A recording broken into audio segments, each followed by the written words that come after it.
My friends, bienvenue sur Intensément Podcast.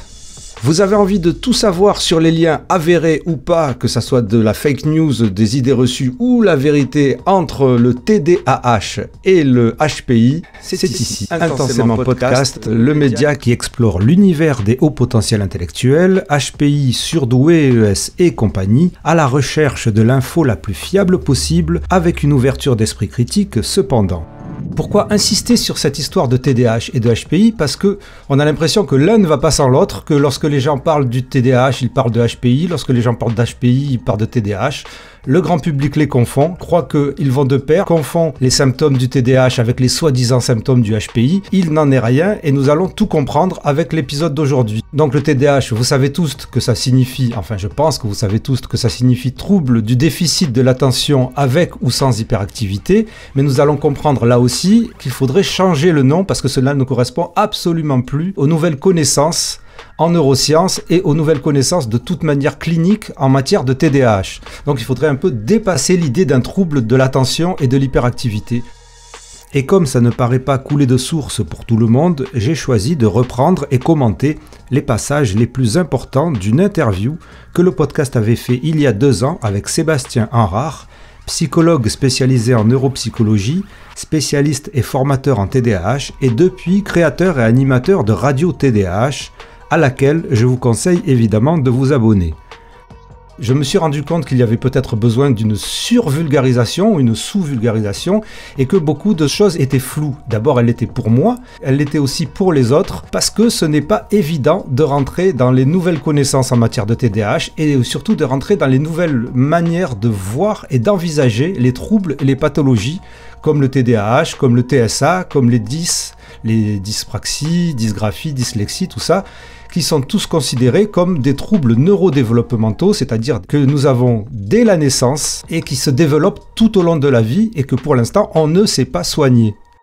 Si vous avez suivi ce podcast, nous avons tous compris, avec les spécialistes qui ont été interrogés, que, en réalité, le TDAH a fait partie de ce qui a embrouillé la plupart des publics, des médias et aussi des véritables spécialistes en ce qui concerne le haut potentiel intellectuel.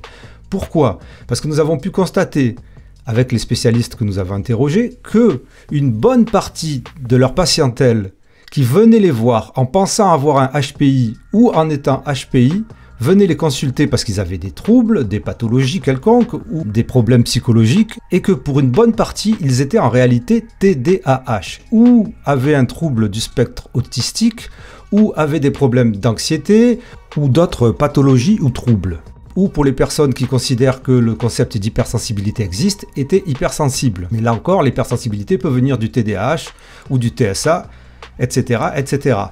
Anyway, je trouve que c'est super intéressant de savoir cet état de fait. Par exemple, en ce qui concerne Stéphanie Aubertin, qui a été la première spécialiste interviewée par ce podcast, elle considère que la moitié de sa patientèle qui vient la voir pour un HPI est TDAH en réalité, avec ou sans HPI, mais est TDAH en réalité. Et donc, c'est ce qui a créé le flou au niveau des spécialistes et au niveau du public quant à la représentation des hauts potentiels intellectuels qui allaient consulter, puisqu'en réalité, ils n'avaient pas qu'un haut potentiel intellectuel, ils avaient autre chose. À cet entretien de Sébastien Henrard, je vais aussi y rajouter des extraits d'une excellente conférence de TDAH, j'allais dire, de Sébastien Henrard sur la chaîne de Mensa BE, dont je vous mettrai le lien évidemment dans la description du podcast, et qui s'appelle HPI et TDAH, Association et Confusion. Avant de commencer, j'aimerais aussi préciser que j'ai personnellement un TDAH, diagnostiqué très récemment après une longue errance psychologique et je remercie tous les spécialistes qui ont participé au podcast et qui m'ont permis de me diriger vers un diagnostic TDAH. Je ferai donc partie de ce que les anglophones appellent les twice exceptional, les doubles exceptionnels, terme qui fait petit à petit son entrée en France mais qui n'est pas forcément du goût de tout le monde. Et nous allons voir aussi ce que Sébastien Henrard en pense. C'est parti, on va l'écouter ensemble. Donc pourrais-tu définir, pour un public qui n'est pas forcément au courant, et en quelques minutes peut-être, qu'est-ce que le TDAH ? Alors, le TDAH, donc sa définition, c'est le trouble déficit de l'attention avec ou sans hyperactivité. TDAH, l'acronyme TDAH recouvre bien le fait qu'il y ait ou non de l'hyperactivité, parce que c'est souvent quelque chose qui est un petit peu, j'ai envie de dire, utilisé à tort et à travers. On a les TDA, les TDAH. Oui, parce qu'avant, on parlait d'enfants hyperactifs. Oui. C'était l'image qu'on avait tout de suite. C'était ça qui était englobé sous le TDAH il y a quelques années peut-être. Exactement. Et donc c'est vrai que TDAH, ça recouvre même ceux qui ont en fait des prédominances inattentives, donc qui sont plus inattentifs que impulsifs hyperactifs. Et donc c'est un trouble neurodéveloppemental, le trouble du spectre de l'autisme, la déficience intellectuelle, les troubles spécifiques de l'apprentissage, les troubles de la coordination, ce qu'on entend souvent par dyspraxie, les troubles du langage et le TDAH, et ils sont vraiment dans cette catégorie des troubles neurodéveloppementaux. Donc ce n'est pas une question évidemment d'éducation ou une question alimentaire ou de la nouvelle société dans laquelle on vit, puisque les premiers cas de TDAH écrits remontent à 1775. Donc je pense qu'il n'y avait pas encore la télé, l'alimentation n'était pas spécialement différente. Et donc c'est un trouble neurodéveloppemental qui touche spécifiquement vraiment ce qu'on appelle la régulation. Donc c'est tout ce qu'on appelle les fonctions exécutives, c'est celles qui régulent, qui stabilisent au final nos actions, notre comportement. Le fait de faire attention, il faut se concentrer, donc stabiliser son attention sur quelque chose. Et bien dans les troubles de type TDAH, effectivement c'est plus difficile à réguler ces aspects-là. Et donc on va retrouver plus de fluctuations chez les patients. On va voir une distraction plus importante parce qu'ils n'arrivent pas spécialement à réguler justement leur attention sur un point en particulier, mais ils sont très vite attirés par l'environnement. C'est ce que j'appelle le syndrome de la mouche qui passe. C'est vraiment, vous êtes en train de faire un truc, il y a une mouche qui passe et vous regardez la mouche plutôt que de continuer. Vous avez des régulations effectivement de comportement, donc d'agitation qui sont très fortes, la difficulté à rester assis par exemple ou à ne pas bouger non-stop, et aussi la difficulté à se retenir de faire des choses. Donc ça c'est ce qu'on appelle l'impulsivité. L'impulsivité, oui, j'ai compris que c'était une composante importante aussi. C'est sans doute celle qui pose d'ailleurs le plus de problèmes chez les patients souvent, cet aspect impulsif, de s'empêcher de dire des choses ou de faire des choses qu'ils voudraient pas. Ils réfléchissent après avoir agi. Et ça peut être très problématique au quotidien. Alors ça fait que l'acronyme devrait changer peut-être. Oui, mais ça se réfléchit de plus en plus. Effectivement, le terme TDAH est sans doute pas la meilleure, au final, nomination de ce trouble. Parce que ça recouvre, oui, de l'attention, mais pas que, loin de là d'ailleurs, puisqu'on va retrouver également de la dysrégulation émotionnelle, des difficultés à gérer ses émotions. Encore une fois, on est, pour moi, à mon sens, en tout cas aujourd'hui, sur un trouble de la régulation assez global, en fait, que ça soit les émotions, les comportements, la cognition, c'est des choses qui sont assez présentes aujourd'hui. C'est-à-dire que souvent on voit dans les réseaux sociaux ou sur les publications écrit TDA juste pour le trouble de l'attention, et ça se voit aussi dans le milieu anglophone, puisque je suis beaucoup l'actualité de ces trucs-là dans le milieu anglophone, et en réalité ce que nous explique Sébastien Harard, c'est qu'il n'y a qu'un seul TDAH, et c'est là où il va falloir rentrer dans cette nouvelle notion que l'on essaie de comprendre aussi pour l'autisme, pour le TDAH, et qu'il faudrait comprendre pour beaucoup de choses, cette notion de spectre. Il y a tout un tas de paramètres que vous allez comprendre qui définissent le TDAH et qui vont définir le diagnostic du TDAH. Et dans ces paramètres, on peut être plus haut ou plus bas dans certains.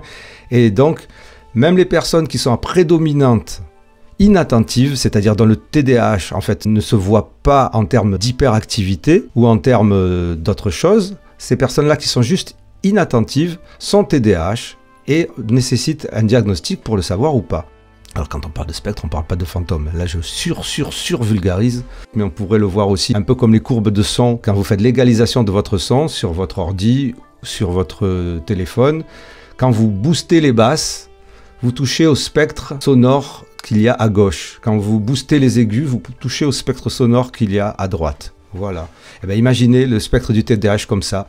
On n'est pas forcément à fond dans tous les comportements. En fait, il y a des comportements plus ou moins hauts, plus ou moins bas, que ce soit des comportements sociaux, des comportements émotionnels, d'attention, d'activité motrice, d'activité cérébrale, de pensée envahissante. Et tout ça, on a du mal à certains degrés, à différents degrés, pour les réguler.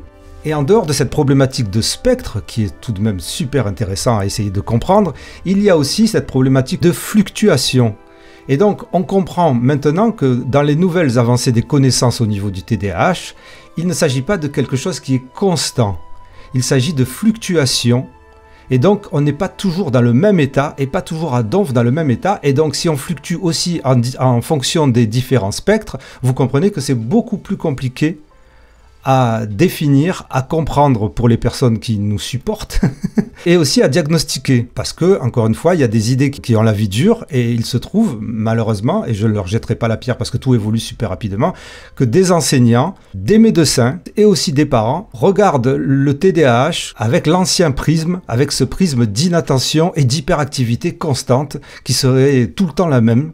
Et ils ne font pas cas des nouvelles évolutions et des nouvelles trouvailles de la science, des neurosciences et même de la clinique, même des spécialistes. Voilà, on continue avec Sébastien Harard. L'idée, c'est que dans un diagnostic de trouble déficit de l'attention avec ou sans hyperactivité, on a un critère qui est le critère de retentissement. Donc, pour poser un diagnostic de TDAH, il faut que ça pose problème. Alors je dis toujours, on connaît tous des gens qui sont très distraits et à qui ça pose pas problème. Pour moi, ça c'est un mode de fonctionnement, c'est pas un trouble.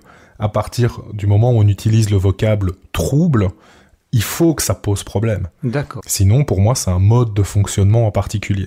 Il faut que les gens, pas forcément en souffrent de manière drastique et ainsi de suite, mais il faut que ça engendre des difficultés au quotidien. Parce que si on commence à poser des étiquettes de troubles sur des gens chez qui, de toute façon, ça pose aucun problème, bah à ce moment-là, ça me semble un peu compliqué de parler de troubles, au final. Parce que la sémantique des troubles...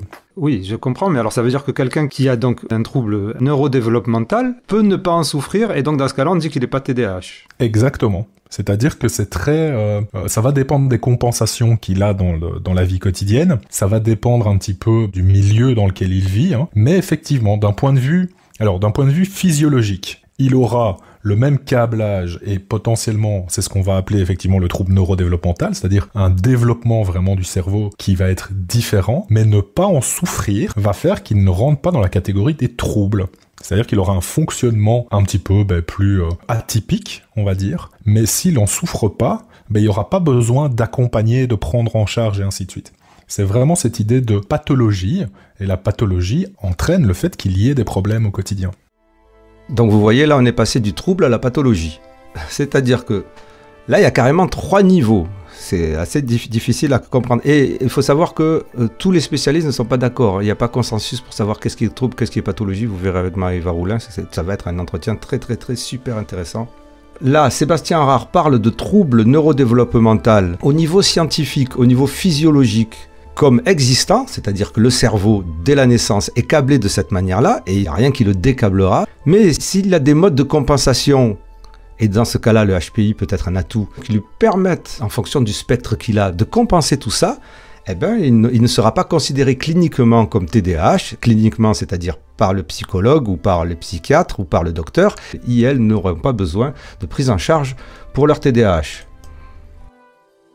Tu parlais du cerveau, et donc quelle est la part de la neuropsychologie dans le développement des connaissances au niveau du TDAH? Alors la neuropsychologie, d'un point de vue très théorique, hein, son objectif va être d'essayer de faire le lien entre des zones cérébrales qui seraient soit développées différemment, soit impactées, et qui va faire le lien entre les fonctions cognitives, donc la capacité de faire attention, et les comportements du quotidien, par exemple la distraction. Donc on essaye d'avoir, d'un point de vue théorique, des modèles qui expliquent au final le lien entre cerveau, fonctions cognitives et comportements du quotidien. Ça, c'est l'objectif sacré de la neuropsychologie, mais force est de constater qu'aujourd'hui, c'est un peu compliqué de faire ça. Donc aujourd'hui, son travail, d'un point de vue, encore une fois, théorique, c'est d'essayer de mieux comprendre comment les personnes qui ont un TDAH fonctionnent. Et dans ce cadre-là, théoriquement, on peut aller regarder les modèles de fonctionnement, que ce soit des fonctions exécutives ou de l'attention. On peut aller regarder des modèles en imagerie médicale. Et à côté de ça, on peut avoir des cliniciens dans la vie de tous les jours qui vont avoir un regard avec une démarche neuropsychologique autour justement de l'aide au diagnostic. L'objectif va être de regarder en gros comment fonctionne le patient, quels sont ses retentissements au quotidien, les symptômes qu'il présente, et d'essayer d'aider au maximum les professionnels de santé, donc surtout les médecins, à pouvoir poser le diagnostic au travers justement de ce regard de fonctionnement au quotidien qui est extrêmement important. Il y a certains symptômes du TDAH que le public ne connaît absolument pas. Qui sait qu'un des problèmes majeurs du TDAH, c'est l'impulsivité? Pour résumer, cette histoire de la mouche qui passe, mais là, Sébastien Rare ne va pas le dire, donc je vais le dire. Si j'ai bien compris, cette histoire de la mouche qui passe, ça serait pas qu'on capterait les choses mieux que les autres. On n'a pas des antennes plus grandes que les autres. On capte les choses comme tout le monde. Mais la différence, c'est qu'on ne peut pas se retenir, on ne peut pas s'empêcher de regarder la mouche, de penser à la mouche, et à partir de la mouche, de penser à autre chose. Et d'oublier la tâche dans laquelle on est ou d'oublier que la personne nous parle. Et la mouche, c'est un exemple. Et donc, c'est pas que les autres personnes ne voient pas l'écureuil ou ne voient pas la mouche ou n'entendent pas le bruit qui est à côté. Mais ces autres personnes arrivent à filtrer et à se retenir. Vous comprenez, c'est le fameux bazar du TDAH, le chaos d'organisation qui se retrouve souvent chez le TDAH. Cette composante impulsivité est super intéressante à investiguer. Investiguons et continuons avec le maître. Dans le monde francophone, donc en Belgique, en France principalement, les neuropsychologues ne posent pas de diagnostic. Donc c'est vraiment le médecin qui va le faire. Et le médecin, souvent, va demander l'avis de collègues, parce que c'est clairement un diagnostic pluridisciplinaire, le TDAH, parce qu'il faut écarter toute une série d'autres problématiques qui pourraient expliquer le trouble. Oui, il faut faire un diagnostic différentiel, donc c'est ça. Exactement. Et donc dans ce cadre-là, le neuropsychologue va amener son expertise. Alors, c'est pas une obligation dans le sens où si le médecin est très clair et n'a aucune suspicion qui nécessite un neuropsychologue, il n'a pas forcément besoin d'un neuropsychologue pour poser le diagnostic. D'accord. Alors ça, c'est très francophone pour le coup. Si on va, je sais pas, au Canada par exemple, ou si on va aux États-Unis, clairement, les neuropsychologues posent les diagnostics sans aucun souci. Après, ça sera toujours fait de manière pluridisciplinaire, parce qu'il existe des affections médicales, que le neuropsychologue ne va absolument pas aller investiguer, qui peuvent engendrer les mêmes problématiques. Et donc, avoir un examen médical, c'est quand même toujours intéressant pour écarter certains problèmes.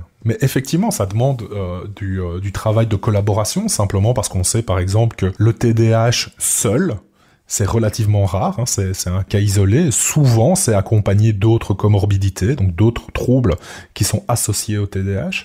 Qui sont lesquels, par exemple, celles qui reviennent le plus souvent ? Alors, le plus souvent, par exemple, c'est des troubles de comportement, comme le trouble d'opposition avec provocation. Donc des difficultés assez comportementales d'opposition, avec des colères intenses, le fait de reporter toujours la faute sur les autres, de s'opposer activement ou pas d'ailleurs aux demandes parentales chez l'enfant.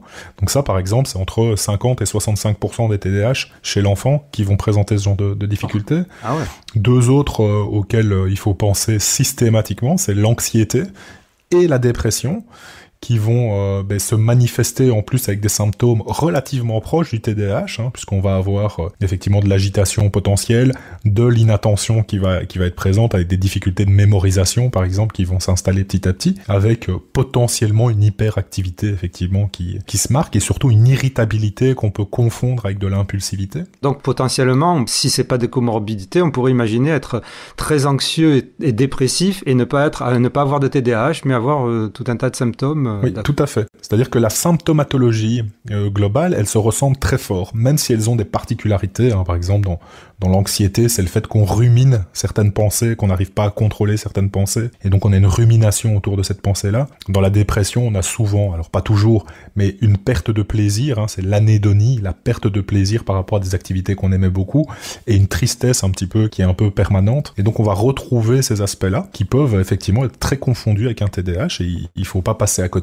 parce que ça se prend pas en charge de la même façon. D'où le diagnostic différentiel. En effet. C'est important de pas confondre les deux. Alors avant de passer au lien avec le HPI, enfin au lien ou pas, avant de reprendre cet entretien super instructif, je voudrais vous rappeler que si ce média, si ce podcast vous fait du bien, vous pouvez vous aussi lui renvoyer l'ascenseur en faisant une petite donation, puisque en fait ça m'aide dans mon travail, ça finance le podcast, ça lui permet de perdurer et de vous apporter l'info la plus fiable possible sur tous ces sujets. Il y a un lien unique dans la description de ce podcast. Je remercie intensément celles et ceux qui permettent à ce média de vivre, à cet épisode d'exister, et je remercie intensément et énormément celles et ceux qui vont le faire. Merci intensément. On reprend. Quelle est ta définition du HPI ? Ouf. Alors là, ça va être compliqué, ça. Alors, j'ai pu contribuer à un encart, au final, dans le chapitre que le docteur Gabriel Val, justement, qui est pédopsychiatre sur Paris, a écrit sur le haut potentiel et le TDAH, sur la question de l'évaluation neuropsychologique. Donc, l'évaluation un peu plus psychométrique de ces aspects de haut potentiel et de TDAH, avec cette question, effectivement, on en reparlera d'ailleurs sûrement, hein, du fait que le haut potentiel cache le TDAH, ou le TDAH peut cacher un haut potentiel. Et donc, c'était vraiment un intérêt sur l'évaluation cognitive, en fait. Vraiment, cette idée-là. Parce que ça fait partie de la recherche du diagnostic. Alors, ça fait partie de l'identification dans le haut potentiel. Dans le TDAH, elle n'est pas obligatoire du tout. C'est-à-dire que pour le diagnostic, on n'a pas besoin de faire passer de test. C'est vraiment un diagnostic TDAH qui est clinique. Donc, il va se faire sur des comportements du quotidien, sur le retentissement, sur des aspects très factuels de la vie de tous les jours. Donc, il n'y a pas besoin de faire passer de tests à des patients qui suspectent un TDAH pour le diagnostic.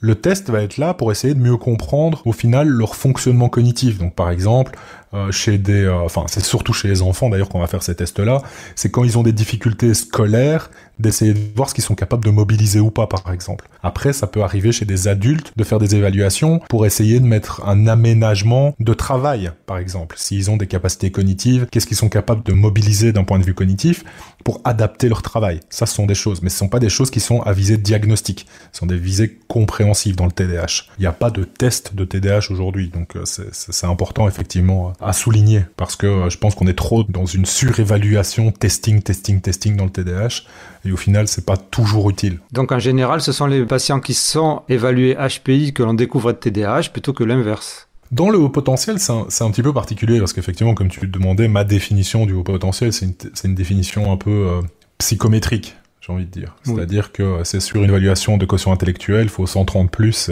faut être dans le créneau des 130 plus, donc souvent c'est entre 125 et 135, quoi. C'est le consensus scientifique. Voilà, c'est un petit peu ça, c'est de se positionner là-dessus, sur un point de vue psychométrique. Est-ce que ça, c'est quelque chose qui représente les personnes au potentiel intellectuel ? Je sais pas. Pour moi, en fait, c'est simplement un mode de fonctionnement qui est lié aux capacités, c'est-à-dire de fonctionner un peu plus vite, d'avoir une cognition qui est un peu plus développée, donc encore une fois très psychométrique, quoi. Vraiment ce consensus autour de ce fonctionnement-là. Maintenant, effectivement, c'est pas un diagnostic, c'est une identification, c'est-à-dire que c'est vrai que c'est toujours un petit peu un message qui est un peu particulier aujourd'hui, puisqu'on regroupe souvent les troubles 10, entre guillemets, le TDAH et le haut potentiel, et on essaye de faire un petit paquet de ça. Mais pour moi, le haut potentiel, il a pas du tout sa place dans ce cadre-là. C'est pas un trouble, c'est pas un diagnostic, c'est un mode de fonctionnement qui, sur une courbe de Gauss de quotient intellectuel, est à un extrême, quoi. Et effectivement, dans ces catégorisations, entre guillemets, de pathologie, effectivement, le haut potentiel n'y est pas du tout. Et c'est tout à fait normal, parce qu'il n'est pas pathologique. Voilà. Voilà. Par contre, c'est vrai qu'on est arrivé, et je pense que ça l'est de moins en moins, justement, et je pense que ces ouvrages qui sont en train d'apparaître, notamment, justement, Psychologie du haut potentiel, défendent ce point de vue-là. On a eu des effets, pas de mode, entre guillemets, mais des effets d'annonce autour, justement, du haut potentiel et de la pathologisation de ce trouble, en fait. Comme quoi, ce sont des personnes qui sont plus en échec scolaire, qui sont plus anxieux, qui ont plus de problèmes. Et je pense que le consensus scientifique aujourd'hui va justement pile à l'inverse de ça. Et c'est vrai que moi j'ai pu participer dans ce cadre-là parce que ce lien entre le TDAH et le haut potentiel, j'ai creusé un petit peu la question pour essayer justement de voir s'il y en avait plus, s'il y en avait moins, si c'était plus problématique ou moins problématique. Et donc c'est un petit peu comme ça que moi je me suis retrouvé dans ce cadre-là. Et donc tu peux répondre à ces questionnements donc ? Oui, on peut tenter. Alors je peux donner l'état de la connaissance actuelle, c'est-à-dire qu'elle peut évoluer parce que les études effectivement sur le haut potentiel, elles ont quand même pas mal de limites, souvent, elles sont souvent faites sur des patients, et donc forcément on a un biais de recrutement qui est très fort, puisqu'il y a que les patients qui ont des problèmes qui viennent en consultation. C'est le biais principal qui a engendré toutes les idées reçues et tout ça. Toutes les représentations qu'on a aujourd'hui, effectivement. Mais il n'y a pas plus de TDAH dans le haut potentiel que dans la population normale, par exemple. Qui serait combien le pourcentage de TDAH dans la population donc, Alors, dans la population, les consensus vont à 6% chez les enfants, à peu près, 6% d'enfants, et 2,5% d'adultes. D'accord. Donc, on a quand même une représentation qui est quand même massive. C'est le trouble neurodéveloppemental le plus présent chez les enfants, par exemple, et qui a tendance quand même à diminuer un petit peu en termes de retentissement avec l'âge adulte, parce qu'il y a toute une série de compensations qui se mettent en place, mais aussi avec notre retard de diagnostic chez l'adulte. C'est-à-dire que c'est relativement récent, entre guillemets, qu'on commence à conceptualiser le TDAH à l'âge adulte, quoi. Mais alors, ça veut dire que le pourcentage va augmenter d'adultes ? Potentiellement, il va légèrement augmenter, alors là je fais de la divination presque, mais a priori il devrait légèrement augmenter parce que nos capacités de détecter ces patients va être meilleure avec le temps. Si on prend les chiffres présents, ça voudrait dire que plus de la moitié des adultes ont pu faire une compensation ou une prise en charge adéquate qui fait que ça a disparu en fait. Exactement, ça ne retentit plus. C'est pas que ça disparaît, c'est vraiment que ils ont les outils qui leur permettent qu'il n'y ait plus de retentissement au quotidien. Ou que le retentissement soit minime et donc que ça ne leur pose plus de problème. Donc oui, on va avoir ce genre de choses qui sont mises en place. Donc ça veut dire qu'on fait relativement bien notre travail en fait. C'est un petit peu ça.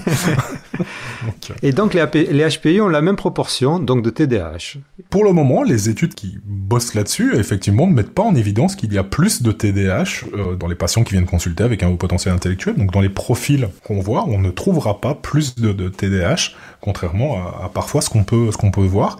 Il y a même des études qui... donc il y en a une de Rommels en 2017 qui explique que normalement, même le haut potentiel, c'est un facteur de protection contre les difficultés attentionnelles. Et donc on va même retrouver moins de symptômes potentiellement chez ces patients et donc moins d'expression du TDAH.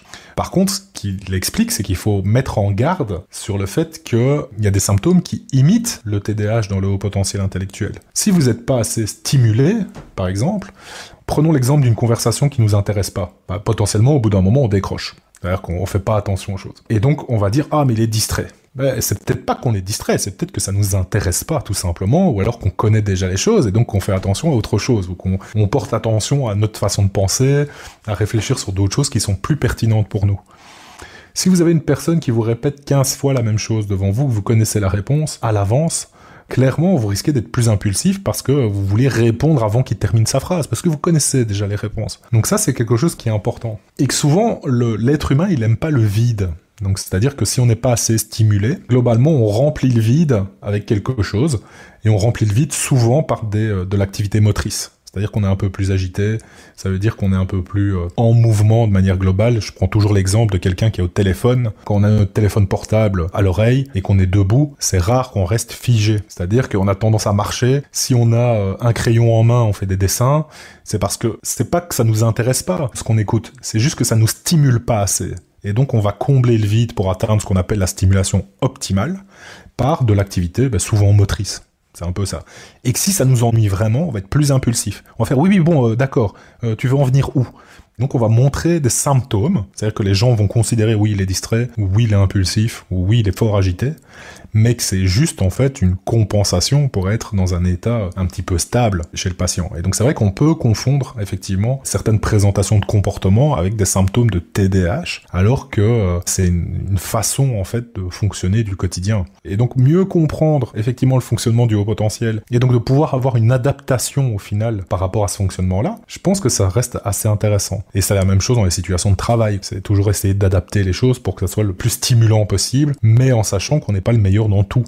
Stéphanie Aubertin, donc, était la première invitée de ce podcast, disait effectivement au niveau des biais de sélection que dans son cabinet, elle avait 50% des HPI qui avaient des problèmes qui en fait avaient un TDAH, en gros, quoi. Et elle disait qu'elle avait lu quelque part que l'impulsivité pouvait être augmentée par le HPI dans le TDAH. Effectivement, ce qu'on retrouve souvent, par contre, c'est que quand les symptômes sont bien présents dans des pathologies de manière générale, avoir un haut potentiel, ça peut être un facteur d'aggravation d'intensité des problèmes. Si vous êtes haut potentiel, par exemple, et que vous avez de l'anxiété, d'accord, qui sont pas forcément liés, tous les deux, il est possible que l'anxiété soit plus intense du fait du haut potentiel. C'est-à-dire que comme ils réfléchissent potentiellement plus loin, et qu'ils font peut-être plus de liens à certains moments avec des difficultés qu'ils rencontrent, l'intensité du trouble peut être plus difficile. Et effectivement, dans le haut potentiel, avec le TDAH, on peut retrouver ces choses-là. Si l'inattention est vraiment présente, elle peut vraiment être plus intense. Si l'impulsivité est bien présente, elle peut être plus intense. Et effectivement, ce qu'on retrouve, c'est que l'intensité de certains symptômes peut être vraiment plus importante en cas d'association entre le haut potentiel et le TDAH, par exemple. Oui. Comme tu disais, inversement, donc, les personnes à haut potentiel peuvent mieux compenser certains symptômes du TDAH. Alors, dans quelle mesure, comment ça se passe ? L'idée, c'est souvent aussi un lien avec l'environnement. L'environnement, du fait de la compréhension, par exemple, du double profil, va aider aussi un petit peu mieux. Le fait que, par exemple, il y a moins de difficultés potentiellement, une fois qu'ils sont pris en charge, ces patients, parce qu'ils font des liens plus rapides.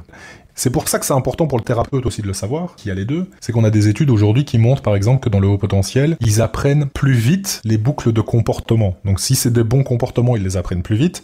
Mais si ce sont des mauvais comportements, ils les apprennent plus vite aussi. Et donc, de savoir cet aspect-là, c'est important parce que si on met en place une mauvaise stratégie avec un TDAH et qu'on s'aperçoit, voilà, que ça marche pas, il va l'apprendre beaucoup plus vite. Et le problème, ça va être de casser ça et de mettre une bonne stratégie en application. Donc, c'est vrai que les liens, en tout cas, d'un point de vue comportemental et d'apprentissage de stratégie, peuvent être plus rapides dans le haut potentiel. Et donc, c'est utile à savoir. Supposons qu'il n'y ait pas de prise en charge. Supposons un enfant à haut potentiel qui aurait réussi à compenser son TDAH, et donc on l'a pas vu, et ensuite ça se déclare à l'âge adulte, on va dire. Ça veut dire que quand il était petit, il a réussi tout seul à trouver des manières de compenser son inattention ou son hyperactivité grâce au HPI. Est-ce que c'est possible, ça? Oui, c'est possible, mais n'oublions jamais quand même le milieu dans lequel l'enfant se trouve. Potentiellement, il vit dans une famille, dans un système scolaire. Il a pu vivre aussi dans un milieu qui a compensé en fait les difficultés qu'il a pu rencontrer. Et quand ce milieu effectivement n'est plus en soutien, potentiellement effectivement le trouble il va peut-être reprendre le dessus et donc à l'âge adulte poser des problèmes. Donc oui, il faut pas oublier cet aspect. Il a pu en mettre par lui-même, comprendre très rapidement comment il fonctionnait et comment gérer les choses. Par exemple, on sait que à l'adolescence, vous avez des adolescents qui développent ce qu'on appelle des pseudo-troubles compulsifs, c'est-à-dire qu'ils vont commencer à tout lister, à tout organiser, à vraiment maîtriser leur vie et devenir rigides par rapport à ça. Et donc, ils vont essayer de contrôler un maximum leur vie. Et en fait, ça marche très très bien. Sauf qu'ils arrivent dans une forme d'obsession par rapport à cette gestion. Et donc, on va appeler ça des troubles pseudo-obsessionnels compulsifs. Mais pourquoi pseudo? Parce que c'est pas vraiment un TOC, ça répond pas à une anxiété, en fait. Ça répond à leur fonctionnement de TDAH. C'est-à-dire que s'ils font pas ça, c'est une désorganisation totale, quoi. Et donc, ils développent ces aspects-là pour justement compenser leurs troubles. Et ça marche relativement bien, parce qu'ils arrivent à s'organiser, à planifier grâce à ça. Donc c'est vrai que c'est difficile, parce que si on leur retire, il y a une désorganisation absolue là-dedans qui est folle, quoi. Donc c'est vrai que certains adolescents qui présenteront plus un haut potentiel, peut-être qu'ils vont le comprendre plus tôt, et donc ils vont mettre en place naturellement des stratégies aussi pour gérer leurs troubles. Et à côté de ça, évidemment, vous avez l'environnement, quoi, la famille, l'école, l'environnement social aussi qui peut jouer pas mal. C'est-à-dire que si on tombe avec des enfants ou des ados qui sont plus ou moins les mêmes que nous, ou qui compensent en fait nos faiblesses, entre guillemets, c'est plus facile dans un réseau social comme celui-là d'évoluer avec une compréhension de ce réseau, et pas tomber dans un groupe d'ados de 15-16 ans qui vous rejettent parce que vous êtes bizarre et que vous êtes un peu différent des autres, quoi. On voit beaucoup sur les réseaux sociaux, sur les groupes Facebook, de discussions sur le fait que le TDAH masquerait le HPI ou inversement, le HPI masquerait le TDAH dans les tests de QI, dans la VAIS-4 par exemple. C'est un peu une légende, faut être clair. C'est l'idée de penser déjà qu'on peut détecter du TDAH sur des tests psychométriques. Moi, je suis très très peu convaincu, c'est-à-dire que sur un score en lui-même, vous découvrez pas s'il est TDAH ou pas. C'est le fonctionnement, c'est sa façon de faire qui va changer les choses. Donc c'est clinique, c'est pas psychométrique. Donc en termes de score, non, ça change rien en fait. Il n'y aurait donc pas une histoire très courante sur les réseaux sociaux, et à laquelle je croyais moi aussi, de quotient intellectuel hétérogène, c'est-à-dire avec de grandes disparités entre les indices de réussite des épreuves, et qui permettrait de révéler un TDAH par exemple. Mais les QI sont, la plupart du temps, chez les patients en tout cas, les QI sont quasiment tous hétérogènes. Donc c'est très rare d'avoir un QI homogène chez des patients. Cette question de l'hétérogénéité, elle est un petit peu dépassée entre guillemets, parce que en plus on monte dans les scores d'intelligence, plus les quotients intellectuels sont hétérogènes. Donc clairement, dans le haut potentiel, l'hétérogénéité, c'est la règle. C'est pas une exception, l'hétérogénéité. Et les études montrent quand même que les déficits attentionnels impactent très peu les scores du quotient intellectuel. Donc, de penser, par exemple, que quelqu'un qui est à 110 est haut potentiel, mais a un TDAH associé, donc c'est ça qui explique que c'est le 110 et pas le 130, c'est un petit peu aberrant d'un point de vue juste de score. D'accord ? D'accord, oui, parce que toi tu dis qu'il y a des études qui montrent que ça n'impacte pas plus que de 5 points au pire, ou un truc comme ça. C'est ça, on est entre 2 et 5 points de modification, ce qui est rien du tout. C'est-à-dire que quelqu'un qui aurait 130, il sera à 125, et donc on va quand même penser qu'il est haut potentiel, donc c'est pas un souci. Et c'est pour ça que l'aspect clinique est important. On peut pas se baser objectivement que sur un score, faut aller regarder un peu plus loin, mais faire attention à ne pas surinterpréter effectivement des résultats. Juste parler de score, pour moi, ça n'a pas de sens. Un score, c'est comment on a atteint ce ce score-là. Et c'est ça qui est plus intéressant que vraiment de se dire, ah voilà, lui il est à 128, est-ce qu'on parle de haut potentiel? Parce que comme il est pas à 130, c'est un petit peu ça. Mais globalement, d'un point de vue statistique, les problématiques attentionnelles en elles-mêmes, hein, d'accord? Donc si on regarde juste haut potentiel et TDAH, ça impacte très peu les scores de quotient intellectuel, mais souvent, ce sont des cas qui sont plus lourds que ça, quoi. Ce sont des cas qui viennent parce qu'il y a d'autres problématiques derrière et qui, elles, impactent potentiellement beaucoup plus les scores de QI, tout simplement. Donc, effectivement, dans le TDAH, s'ils sont dans une phase où l'attention est là, voire qu'ils sont extrêmement motivés à faire les tests, mais ils les réussissent, ces tests-là. Il n'y a pas de souci, que ce soit d'ailleurs les fonctions exécutives, attentionnelles ou intellectuelles au sens large. S'ils sont dans un bon move à ce moment-là, ils réussissent les tests. Et donc, réussir le test, on peut pas écarter que c'est un TDAH ou pas. C'est ce qu'on appelle effectivement les faux positifs, quoi. C'est de se dire que... Enfin non, les faux négatifs, plutôt. C'est-à-dire qu'ils réussissent les tests, mais on peut pas écarter le TDAH. C'est pas parce qu'il a des bons scores qu'on doit écarter le TDAH, et en même temps, c'est pas parce qu'il les rate qu'il est TDAH. Et ça aussi, c'est important, parce qu'on peut rater des tests pour 1 million de raisons différentes. Moi, je défie des gens, je peux bien leur donner juste des protocoles, je vais dire, de quotient intellectuel ou même de tests attentionnels échoués, et rien que ça, sans les informations à côté, et de me dire si c'est du TDAH ou pas. Sincèrement, je pense qu'il y aura énormément d'erreurs, parce que quelqu'un qui est anxieux, il rate les tests attentionnels. Ça fait partie des symptômes du trouble. Quelqu'un qui est dépressif, il rate les bilans attentionnels. Ça fait partie du trouble. Un schizophrène, un bipolaire, quelqu'un qui est pas bien à ce moment-là, fatigué, il rate les tests. Il n'y a pas de test diagnostique aujourd'hui. Je pense que c'est vraiment important à souligner et qu'il n'est pas nécessaire forcément d'aller faire des batteries de tests, de faire en tout cas que ça et d'arriver à la conclusion il est TDAH ou pas. Ça, j'y crois pas une demi-seconde. Donc, il y a un truc que je savais pas sur le TDAH, c'est cette idée de, quelquefois, d'hyperfocus, qui peut expliquer justement qu'on réussisse les tests parce qu'on y voit un challenge motivant ou qu'on est super focus. En fait, moi j'explique toujours ça, c'est que l'hyperfocalisation, tout le monde la vit à un moment donné. Hein. Enfin, tout le monde a déjà vécu le moment où on est super emballé par quelque chose, on commence à travailler, et puis on lève les yeux et on voit qu'il y a 2 heures qui sont passées. Quoi. Et on fait, oui. Ah, où est-ce que le temps est passé ? Des gens qui vont voir, je sais pas moi, un film qu'ils attendaient depuis X temps et ils l'ont pas vu passer, quoi. Il y a vraiment 1h30, 1h45 qui sont passés, ils ont pas vu le temps passer tellement ils étaient focalisés. Tout le monde vit ça, TDAH ou pas. Dans le TDAH, par contre, ce qu'on remarque, c'est que quand cette hyperfocalisation est présente, elle est extrêmement présente. Encore une fois, en termes d'intensité, l'hyperfocalisation peut être très marquée. C'est pour ça que vous avez des parents, par exemple, qui vont vous dire « Mais il peut pas être TDAH, il arrive à se concentrer 3 heures sur des jeux vidéo. » C'est un petit peu ça. Mais c'est une hyperfocalisation, il est absorbé par quelque chose, et ça fait partie, en fait, du mécanisme, le mécanisme de la récompense dans le TDAH, et qui est relativement dysfonctionnel, pour le coup, et que plus il reçoit de feedback dans un domaine, plus il va être hyper focalisé, absorbé par quelque chose. Et c'est vrai que les écrans, ça marche très très bien dans ce cadre-là. Oui. Mais l'hyperfocalisation, tout le monde la vit, sauf que nous, on arrive à la contrôler dans le sens où, entre guillemets, si vraiment on s'aperçoit que c'est trop, on va pouvoir décrocher à un moment donné. Et surtout, si on nous décroche de force, en tout cas, on va pouvoir réguler pour éviter de taper des gens. C'est un petit peu ça. Tandis que le gamin qui est hyper focalisé et qu'on vient éteindre la console de jeux vidéo pendant qu'il est en train de jouer parce qu'il a pas entendu les 12 fois où on l'a appelé, lui, il régule pas derrière. Et donc, il explose. Et donc, on a des crises de colère et ainsi de suite. Et chez l'adulte, les crises de colère, on appelle ça plutôt de l'impulsivité. Alors, on va pas appeler ça des tops ou... Ça dépend parce que on a des difficultés chez certains adultes à avoir une régulation des émotions qui est correcte. Et donc aujourd'hui, les cliniciens et les chercheurs défendent que la dysrégulation émotionnelle soit un symptôme du TDAH, par exemple. Cette difficulté à gérer l'émotion, qui n'est pas liée à l'impulsivité, mais vraiment à la gestion de l'émotion, peut être très compliqué chez les patients TDAH. Et donc effectivement, d'avoir des pics de tristesse absolue avec une déprime pas possible, qui facilite d'ailleurs le passage à l'anxiété-dépression, avec des moments de colère absolue qui contrôlent pas du tout. Alors ça peut être très bref, mais c'est vraiment une explosion sur le coup.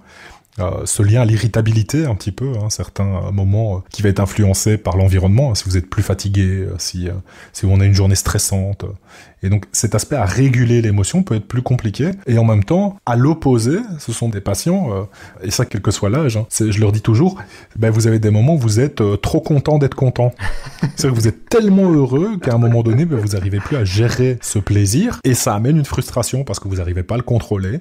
Et donc, il y a potentiellement une explosion derrière, avec des patients qui vont exprimer le fait qu'ils arrivent jamais à totalement se réjouir de quelque chose, parce que derrière, il y a une phase difficile à gérer ce plaisir. Donc on va retrouver cette dysrégulation chez ces patients. Mais alors, je suis moi aussi frustré parce que plus j'en apprends, plus je suis perdu. Donc, si je comprends bien, le TDAH, on a un trouble qui est super large, avec des symptômes et comorbidités démultipliées. C'est assez troublant c'est le cas de le dire. Bah, c'est vraiment le problème de régulation, quoi. Le problème, c'est que quand on régule pas, ça touche tous les aspects, quoi. Il y a un point que j'ai trouvé super intéressant dans cette conférence qu'il a fait à Mensa BE, que je vous conseille encore une fois de regarder parce qu'elle va faire un complément vraiment essentiel à cet épisode.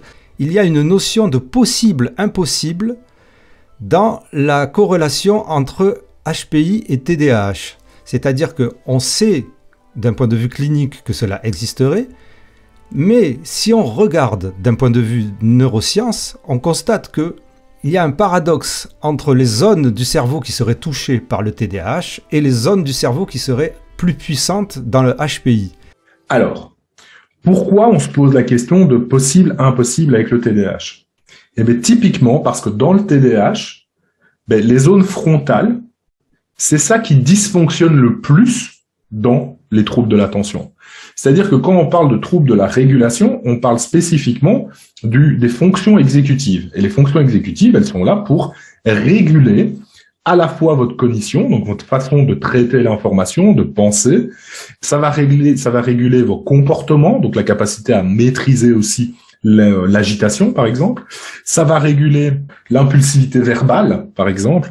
Ce que je dis, pour vous donner une image de ce que c'est de l'impulsivité verbale, c'est quand vous pensez très très fort à un truc dans votre tête que vous devriez pas dire. C'est un petit peu comme si vous aviez un toboggan de votre tête jusqu'à votre parole, d'accord? Et donc, logiquement, dans les parcs d'attractions, quand il y a ça, il y a toujours quelqu'un au-dessus, à côté du toboggan, qui dit stop. Maintenant, tu peux y aller. Stop, tu peux y aller. Sachez que dans le TDAH, par exemple, le gars, il est parti boire un café, quoi. Donc, tout le monde se lance et donc ça glisse tout seul, quoi. Donc, il y a des fois, on dit des choses alors qu'on voulait pas et c'est une question d'impulsivité, ça part tout seul. Donc, on a ça et en plus, on a la régulation des comportements qui découlent des émotions. C'est-à-dire que on vit l'émotion et l'intensité qu'elle prend, on n'arrive pas à la réguler et le comportement qui est derrière, forcément, est pas toujours adapté. C'est ce qu'on va appeler la dysrégulation émotionnelle la plupart du temps. Et donc, il y a une difficulté aussi de régulation. Donc, ce qu'on voit dans le TDAH, c'est que ces zones qui sont censées être plus fonctionnelles dans le haut potentiel, ce sont justement des zones qui sont moins fonctionnelles dans le TDAH. Donc, c'est poser la question de savoir si, d'un point de vue théorique, c'est un peu compliqué. Il y a vraiment eu pas mal d'études sur le sujet, sur la question de est-ce que c'était possible ou pas, que ce soit chez l'enfant d'ailleurs ou chez l'adulte. Et donc, on va retrouver les enfants adultes à haut potentiel intellectuel avec TDAH. Si on a une suspicion de TDAH, en fait, ils présentent les mêmes difficultés que les personnes qui présentent un TDAH seul. C'est-à-dire que on va pas retrouver de symptômes particuliers du TDAH parce que vous avez un haut potentiel intellectuel, non.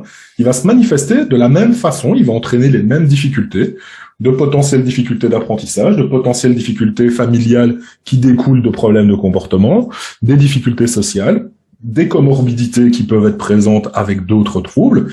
Et donc, dans la population haut potentiel tout venant, et j'insiste aussi là-dessus, parce que là, par exemple, on est sur des résultats d'une étude familiale longitudinale des personnes TDAH. Donc, en fait, c'est une étude qui est basée sur une population TDAH à la base, et ils ont juste été analysés, voir ceux qui présentaient des quotients intellectuels plus élevés, moins élevés, et ainsi de suite. Donc, ils ont été juste regarder cet aspect-là. Donc, on est vraiment sur du tout venant et pas sur de la consultation de base, d'accord ? Ce ne sont pas des personnes qui sont que en hospitalier. Et donc, on retrouve bien, en fait, les problématiques du TDAH dans le cadre du haut potentiel. Donc, a priori, cliniquement, on va retrouver les deux. Et ce qui est intéressant lorsqu'il y a les deux, TDAH et HPI, on peut effectivement y retrouver ce que certaines personnes désignent comme la pensée en arborescence. Et je ne parle pas du concept de pensée divergente que tout le monde a et qui ne serait pas non plus spécifique des HPI. Et si vous voulez en savoir plus sur les mécanismes de la tachypsychie, du mind wandering et de l'impulsivité qui pourrait être à l'origine donc de cette fameuse pensée en arborescence, qui serait soi-disant spécifique au HPI, et qui serait un problème qui nous empêcherait de nous concentrer, qui générerait des pensées envahissantes, etc., etc., et qui en fait serait dû au TDAH ou à d'autres pathologies. Eh bien, vous avez un épisode super passionnant avec Sébastien Hague, qui s'appelle « La pensée en arborescence existe-t-elle ?» Et nous retournons maintenant à l'entretien avec Sébastien Harard.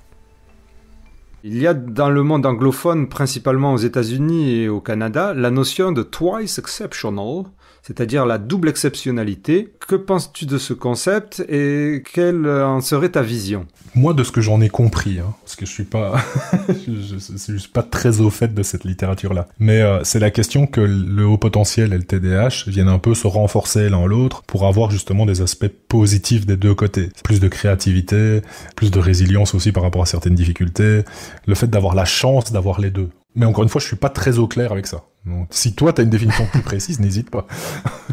De ce que j'ai compris, ça serait effectivement l'interaction entre le haut potentiel et le TDAH souvent, mais aussi le trouble autistique ou les DIS, dyslexie, dyspraxie, tout ça, mais pas forcément dans le positif. Et puis il y a aussi les concepts très tendances de neurodiversité, neuroatypisme. Tu en penses quoi, toi, de tout ça ? Est-ce que pour toi, c'est des trucs qui se rajoutent sur des trucs qu'on sait déjà, qui n'ont pas lieu d'être ? Disons que c'est la vision qui est derrière qui est intéressante. La neurodiversité, personnellement, c'est difficile d'être contre cet aspect-là. Moi, la seule chose à laquelle je dis aux gens de faire attention, c'est ne tombez pas dans des extrêmes. Moi, j'ai pu avoir des patients, des parents notamment, qui sont venus en disant « j'espère que mon fils est autiste ». Ouais, enfin, pour moi, c'est compliqué d'entendre ça, parce qu'ils ont vu des gens qui, effectivement, ont un trouble du spectre de l'autisme, qui défendent la cause de l'autisme, et il faut le faire, mais qui ne voyaient pas non plus le retentissement qui était derrière. C'est-à-dire, je pense, en France, maintenant, il est venu en Belgique, mais Joseph Chovanec, qui défend la cause, effectivement, du trouble du spectre de l'autisme, qui milite pour une reconnaissance et une acceptation du TSA, mais à aucun moment, il va aller dire à quel point c'est exceptionnel d'être autiste, quoi. Oui. Et les gens le comprennent pas toujours de cette façon-là. Je ne pense pas qu'aujourd'hui, être TDAH, c'est exceptionnel. Non, ça pose des problèmes. Donc, ça n'empêche pas d'avoir de grandes choses à côté. Mais ça reste un trouble. C'est-à-dire que potentiellement, dans certains domaines, pas dans tous, mais dans certains domaines, ça sera plus difficile pour le patient d'arriver à quelque chose d'équivalent parce qu'il a un petit peu cette forme de boulet qui le traîne. Sur les réseaux, les gens regroupent tout, je veux dire, enfin, oui. Pas que sur les réseaux. Dans le monde anglo-saxon, des fois, on parle de neurodiversité pour les TDAH, les TSA, mais aussi les HPI au milieu. Ce qui est bizarre, c'est qu'on met pas les déficients, par contre. Non. La question de la neurodiversité, pour moi, en tout cas, c'est l'acceptation que tout le monde peut fonctionner différemment. Pour moi, c'est ça, en fait. C'est-à-dire que c'est pas parce qu'on a un TDAH qu'on doit être vu comme une pathologie en tant que telle et qu'on doit être stigmatisé par rapport à ça. C'est pas parce que on a un trouble du spectre de l'autisme qu'on doit forcément avoir un regard qui est absolument horrible sur l'autisme. Bien sûr que non. Moi, je pense qu'il faut une acceptation des fonctionnements différents. Ça, je l'entends, mais dans cette acceptation, pour moi, il faut aussi reconnaître que ça pose problème et qu'il faut l'accompagner. Et ça, je pense que c'est important. Et je pense que le courant de la neurodiversité va dans ce sens-là. Mais après, effectivement, on peut retrouver, notamment sur les réseaux sociaux, des choses absolument aberrantes, quoi. C'est-à-dire vraiment de dire, nous, on ne veut pas d'étiquette, mais d'un côté, être neuroatypique, c'est une étiquette. Exactement. Je viens de lire un post comme ça, je viens de lire une réponse comme ça. Voilà. C'est un petit peu ça l'idée. De se dire, moi, j'ai un trouble du spectre de l'autisme, mais je n'en souffre pas. Oui, mais alors, s'il y a aucun retentissement, est-ce que c'est vraiment un trouble ? C'est-à-dire que tu peux avoir un fonctionnement qui est atypique ? Bah oui, ok. Est-ce que tu as besoin d'avoir cette étiquette sur le front ? Bah je sais pas. Moi personnellement, je ne sais pas si je courrais. Mais derrière, il y a toute la question aussi de savoir ce qu'ils ont vécu avant, de comment ils en sont arrivés à se construire cette image. Et c'est pour ça, par exemple, que je milite toujours en formation pour arrêter de dire aux enfants qu'ils sont TDAH, mais plutôt qu'ils ont un TDAH.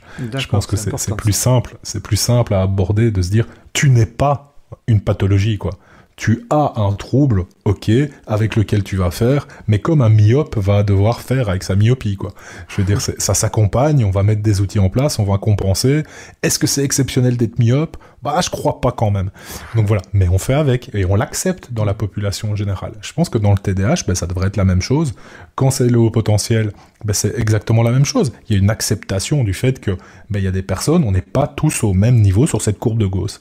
Est-ce qu'il faut en faire quelque chose de très différent ? Non, je pense qu'il faut l'accepter, faire avec et accompagner ce genre de choses.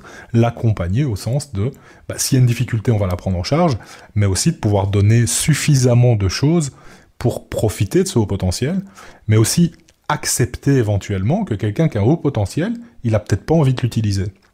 C'est pas parce qu'on a des capacités qui sont meilleures que d'autres qu'on est obligé de les utiliser. C'est pas, enfin, pour moi, c'est vraiment important de le savoir, c'est de se dire que tout le monde n'a pas forcément envie d'utiliser toutes ces ressources, quoi. Et c'est pas grave, hein. C'est pas donc. Je trouve que c'est intéressant ce que dit Sébastien Harard là, parce qu'effectivement, beaucoup de gens ont une idée du haut potentiel intellectuel comme quelqu'un qui réussit dans tout, et ce n'est pas du tout ce que le podcast veut dire. Encore une fois, ce n'est pas parce qu'on dit qu'en général, en moyenne, les hauts potentiels intellectuels n'ont pas de problème. Ça ne veut pas dire forcément que, 1, ils n'ont jamais de troubles, déjà, et ça ne veut pas dire forcément que, 2, ils doivent toujours réussir et tout le temps être les premiers. Parce que on peut faire le parallèle entre quelqu'un qui serait baraqué. C'est pas pour ça qu'il doit être super fort à la bagarre ou super fort à je sais pas quoi, au lancer de troncs d'arbres en Écosse. Ouais, bon. En ce qui concerne cette notion de double exceptionnalité, personnellement, j'adore le nom, surtout twice exceptional. Moi, je ne le vois pas comme Sébastien Harard dans le sens de mettre tout positif. Alors, c'est possible que cela soit ça pour certains des promoteurs de la double exceptionnalité, qui est encore une fois un concept plutôt anglophone et qui n'est pas encore vraiment arrivé en France, qui concerne pas simplement les TDAH et les HPI, mais qui concerne tous ceux qui sont HPI avec un trouble ou une pathologie. Les différents autres spécialistes que le podcast a interviewés, je parle de psychologues et de neuropsychologues, aucune de ces personnalités n'utilise le terme twice exceptional ou double exceptionnalité. Est-ce que le terme va s'imposer ou pas en France? On ne sait pas. Est-ce que ça veut dire que c'est un recul parce que ça va permettre à tout un tas de personnes de penser qu'elles ont des super pouvoirs? On ne sait pas. Et il est vrai que cette manière d'utiliser le TDAH en pensant que ça peut être un bienfait ou même que ça correspond à des super pouvoirs, ça met un peu trop de côté le fait que c'est réellement un trouble qui handicape et qui, personnellement, pour moi, m'a handicapé pendant 50 ans. Voilà. Et continue à m'handicaper. Voilà. Donc, c'est peut-être pas à prendre à la légère et à considérer comme un super pouvoir, mais je sais pas, peut-être je me trompe, c'est mon avis. Je veux dire, on a une époque où les fausses informations sont tellement répandues que ça fait vraiment peur et qu'il faut garder ce regard scientifique et pas de dire « Ah oui, mais c'est pas parce que c'est écrit dans un papier que c'est la vérité ». Non, c'est pas parce que c'est écrit dans le papier que c'est la vérité, c'est juste l'état de connaissance actuel. Et c'est ça qui est différent, c'est-à-dire de garder l'esprit ouvert, de se dire « Ok, les choses peuvent changer, mais par contre, on a des données aujourd'hui qui vont dans un sens. Est-ce que c'est le bon? On le verra dans le temps, mais il faut partir de quelque chose d'un peu sérieux, quoi. Et pas de penser que soi-même, tout seul, parce qu'on a vécu un truc dans sa vie, c'est ça la vérité. Je pense qu'il faut pas essayer de faire en sorte d'extrapoler ce que nous on vit au quotidien dans notre cabinet ou dans notre vie, sur nos patients tout simplement, mais de se baser quand même sur des données qui tiennent la route. Et encore une fois, de garder l'esprit ouvert, parce que ça peut changer du jour au lendemain. Tout ce que j'ai dit pendant ce podcast, potentiellement dans 2 semaines, si tout va à sens inverse, je dis exactement l'inverse, j'ai pas de problème. Donc, c'est la base de l'esprit critique. C'est très... Donc, voilà, je pense qu'aujourd'hui, c'est la compétence fondamentale qu'on doit développer. C'est cet aspect critique de toujours être un peu réfléchi par rapport aux informations qu'on donne, parce qu'on est abreuvé d'informations. Il faut faire le tri. Réfléchi par rapport aux informations qu'on donne, parce qu'on est abreuvé d'informations, il faut faire le tri. Ah, le gang, donc vous avez compris la conclusion qui je trouve excellente, cette conclusion de Sébastien Harard, que je remercie une énième fois d'avoir fait cet entretien avec nous. Et voilà, je trouve que c'est bien de revenir sur le fait que dans l'esprit critique et dans la science, contrairement aux pseudosciences, on revient très souvent sur ce qui a été démontré lorsque le contraire a été prouvé. Voilà. On revient très souvent et on dit on croyait ça, maintenant on ne croit plus parce que ça a changé. Alors que les pseudosciences pensent qu'elles détiennent la vérité depuis, pour certaines, ad vitam aeternam, puisqu'elles s'inventent des origines quelquefois millénaires, parce qu'elles seraient millénaires, alors elles seraient vraies, comme si la saignée serait quelque chose de super intéressant, et puis le sacrifice humain pour faire pleuvoir, ça serait pas mal, non plus c'était des pratiques qui étaient millénaires. Je vous remercie d'avoir suivi jusqu'à là. N'oubliez pas de faire les gestes qui aident pour ce podcast qui en a vraiment besoin. Je sais que je me répète, mais ce podcast a vraiment besoin de vos dons pour continuer, en espérant qu'il vous apporte beaucoup. Je vous remercie au centuple et je vous remercie toutes et tous intensément. Intensément, c'est le podcast Divergent. Intensément, c'est le show potentiel. Et intensément,